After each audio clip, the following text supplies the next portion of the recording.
You got to hand it to them. Liberals are masters of symbolism. See, in the recent election, to convince people that they were no longer the party of reckless spenders, they abruptly replaced a leader who looked like a reckless teenage trust fund baby with a stern-looking banker. The jet black, carefully groomed hair replaced the uncombed surfer dude hairstyle. The corporate dress shoes replaced the childish running shoes.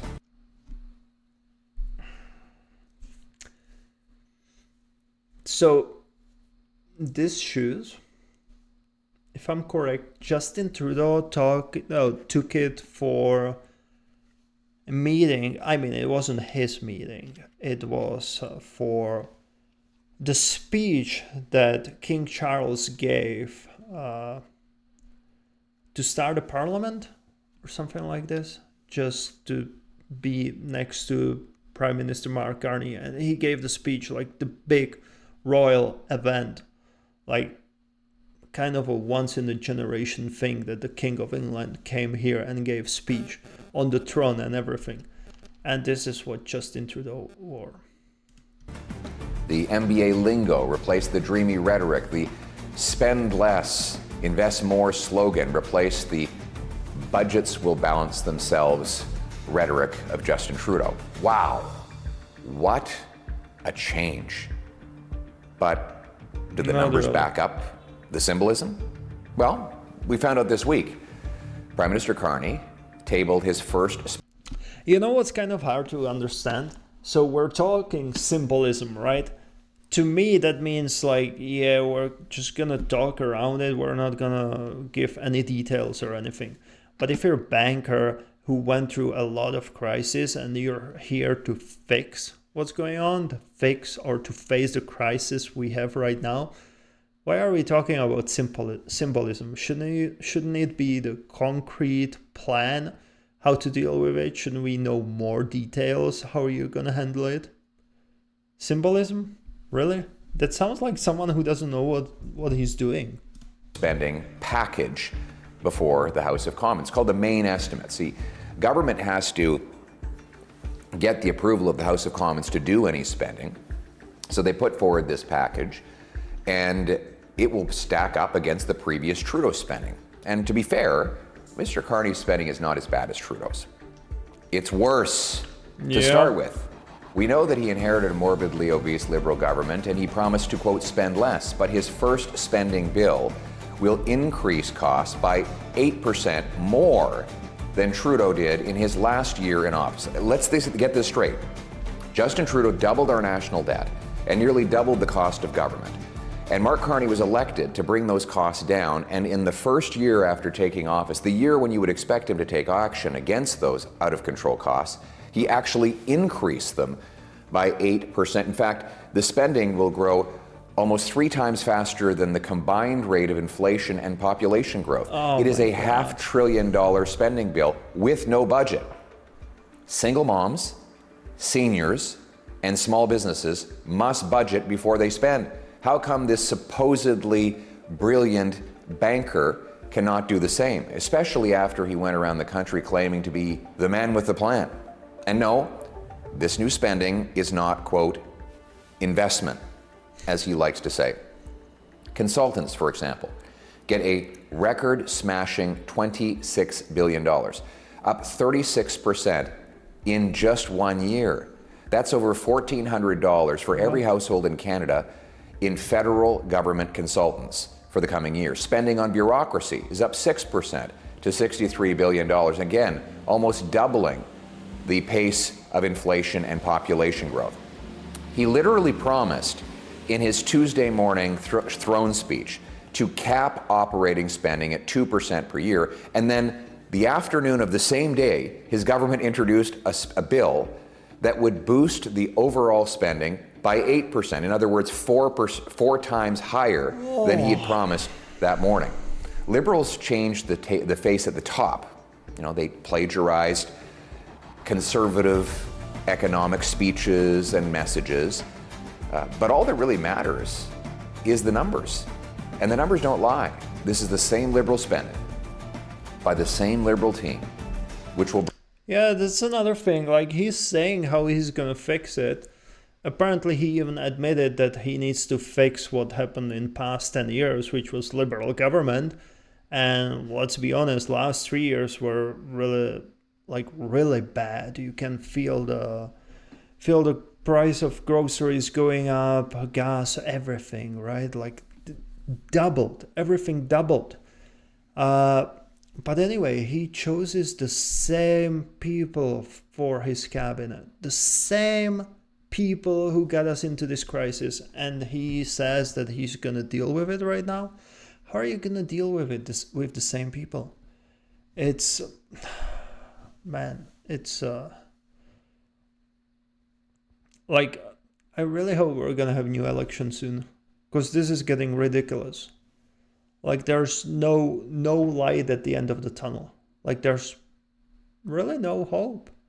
And I'm sorry, but Mark Carney just keeps proving what I keep saying. We don't know where his loyalty lays. I thought he's two-faced, but now I guess he has even more faces. Like, he behaves differently in Canada, differently in US, and we just heard that he behaves differently in the throne speech or parliament probably as well, right? Why did you elect him? Come on, guys. He bamboozled you so much. What happened with elbows up? He just put them down and got rid of the tariffs. Bring the same liberal debt, liberal inflation, and liberal taxes. It will mean our youth are still unable to afford homes, mothers lined up at food banks, seniors. It's not only about not being able to afford a home, like to buy the home, but once you buy it, you're not going to be able to keep it. That's another issue. And that's not many people realizes it. But you save money for down payment. But then obviously you know about this, but you have some monthly payments, right? But that's not the only expenses you have. You have to buy the furniture for the house. And that's okay, that's one-time pay. Doesn't matter as much. But you have property taxes. You have home insurance. You have hydro, water, all of these bills, right? And then if you bought a house somewhere a little bit away from your work, you're going to pay more on the gas. So, like, it doesn't end by you paying the mortgage payments after you manage to save on the down payment. Like, I'm sorry to say it, but in the end, you're going to end up paying much more than just a monthly mortgage payment. And we need to change this. And again, property taxes went up, which is ridiculous. Choosing between eating and heating. You know, you'll have to think twice before you even go for a little cup of coffee. Yeah. So what do we do about it? Well, Conservatives are going to use our increased numbers in the House of Commons. We got an extra 24 seats and 2.4 million votes to fight for a lower cost government and more money in your pocket. We want cuts to bureaucracy, consultants, corporate welfare, foreign aid, and other wasteful spending to bring down debt, taxes, and inflation. We'll put hard caps on government spending. Instead of printing money, we'll empower Canadians to produce more of the stuff money buys: energy, homes, food, and more. That will bolster purchasing power with bigger paychecks that retain their buying power. We want to put you back in charge of your life and your money. We don't need a change in hairstyle in Canada. Not a new suit or a nice pair of shoes or even a fancy resume. What we need is a change in direction. Okay, this is very naive idea. And obviously it's never gonna happen. I just came across the idea. You can write me in the comments how stupid it is. But the most citizen-friendly would be, let's take it backwards.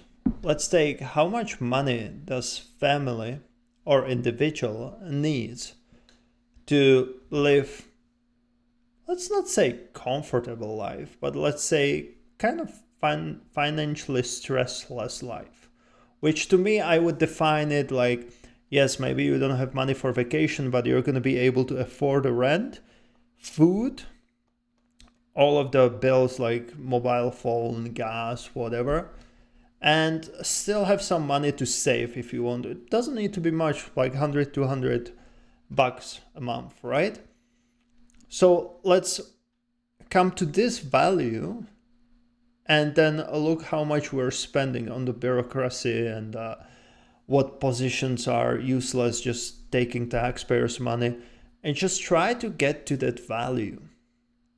Like lower the taxes, fire people, get rid of bureaucracy, like just work backwards. If you really care for the citizens, you should do it like this. Like, I just watched the parliament session and it's like, why do you have a announcer or something like that? I know it came from the royalty and all of that from like old times, but really, do we really need to pay a guy for this? To announcing who's gonna talk next? I don't think so. And it's taxpayers' money. And I bet there's multiple positions like this that we can just get rid of it. And I would really love to see Elon Musk, what he would do with this, with bureaucracy, how much money he would be able to save over here. And yeah, like I did not expect I'm gonna say it, but I really hope there's gonna be next election, and this time the people will finally elect the conservatives, and we can only hope it's gonna get better, because like I said, prior to election, you can vote for change, or at least for hope for a change, or vote for the same party like you voted for 10 years, or like you experienced for 10 years. And unfortunately, people decided to vote for the same party, and now it's changing. I'm not gonna argue about it. You pretty much you did vote for the change, but the change to worse.